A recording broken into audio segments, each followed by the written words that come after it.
How's it going, world? Hope you're well. Hope you're safe.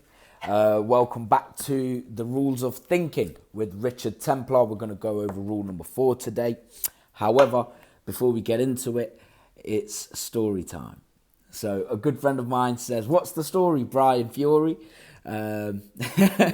Today, we're going to go over just any further interpretations and thoughts from rule number 3. Yeah, consider the motive. So I've got a story for you. Now, some time ago, can't even remember how long, it's been a while, and in a job I was working in, there was just workplace politics going on. You know how it is, happens everywhere, right? And a friend of mine was kind of smack dab in the middle of these politics, right? I hate politics. I ain't got the patience for it, and just the back chat and Chinese whispers, like, I ain't got the patience for that. So I made my neutrality clear, came across some information, and just maintained my neutrality.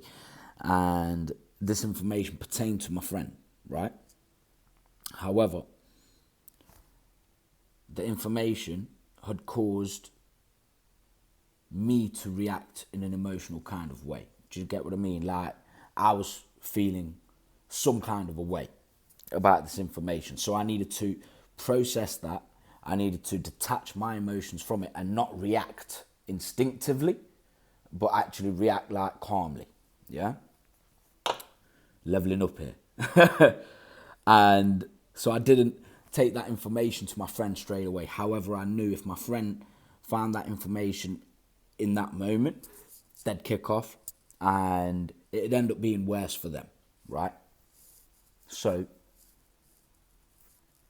I gave my friend the idea of doing this prank, right?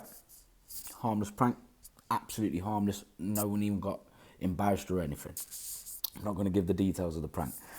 No one needs to know. So I gave my friend the idea for this prank, okay? Prank worked. So it worked on multiple levels, and everything, it kind of resolved quite peacefully and positively, okay? And then my friend and I, we had this conversation, this is a couple of days after I've had the information.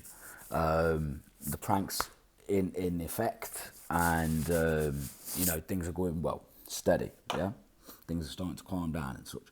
So yeah, had the conversation with my friend, told him the information, and my friend was, they understood where I was coming from, right? So I think the fact that we had that conversation was definitely a big bonus for our friendship, strengthen that, and just reaffirm that, and it also kind of just let it be known, that we got each other's strengths and weaknesses, Good friends, like, you should be able to predict your friends' strengths and weaknesses and, help them avoid any pitfalls that you can see coming. That's being a good friend, yeah? So look out for your people, okay? Right. So consider the motive. The way that ties back in is sometimes the motive may be for your benefit, okay? So, yeah. Rule number 4, beware self-interest. Never mind other people's motives for a moment. What about your own? What do you stand to gain from thinking as you do? It's easy to think in a way that feeds your own self-interest without ever being aware that you're doing it.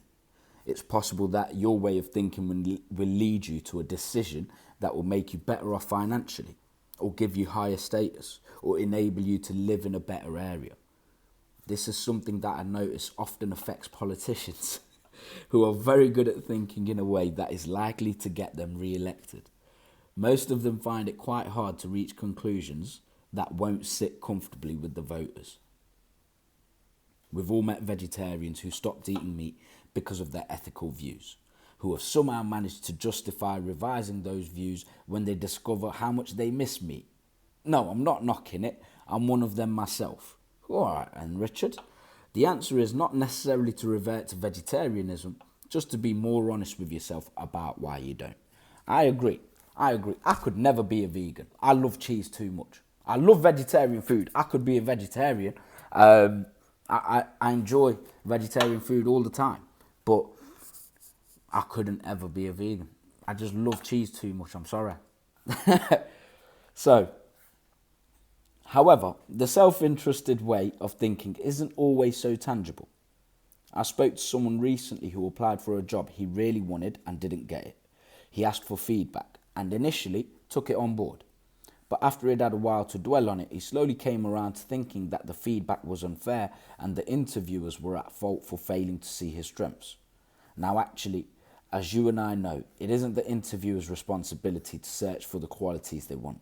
It's the candidate's responsibility to demonstrate them. But this chap wanted it to be the interviewer's fault he didn't get the job, because that soothed his ego. So he thought about it in a way that convinced him he was the best candidate.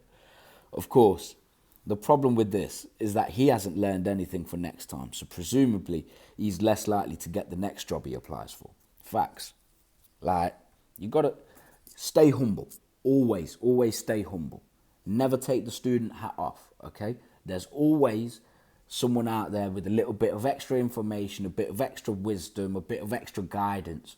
Always be prepared to learn, okay?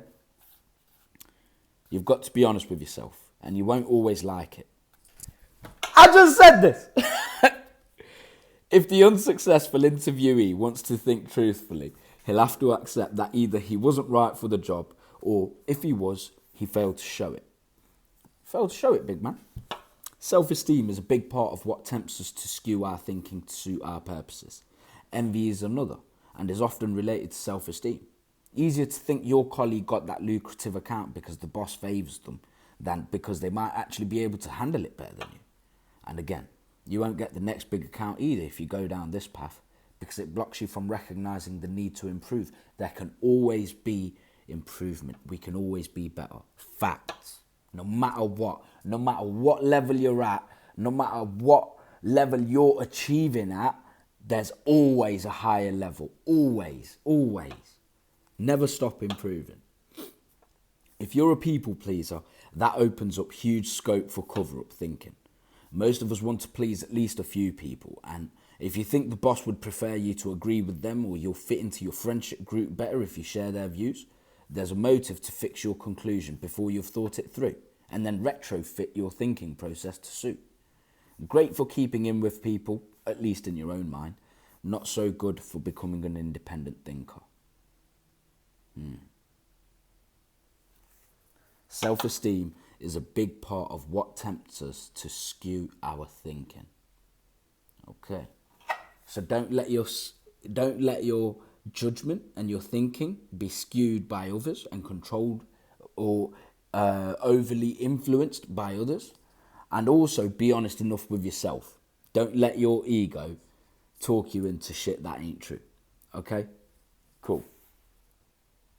I like that. Beware of self-interest. As always, any thoughts, interpretations, opinions, shout them out in the comments section below. I'll always respond to comments. I'm not ignorant, thankfully, right now, I say I'm not getting thousands of them, so I will respond. We'll get there, don't worry.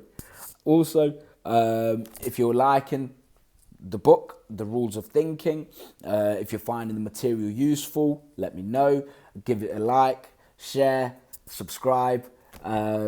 Let's grow our community. Thank you. See you tomorrow.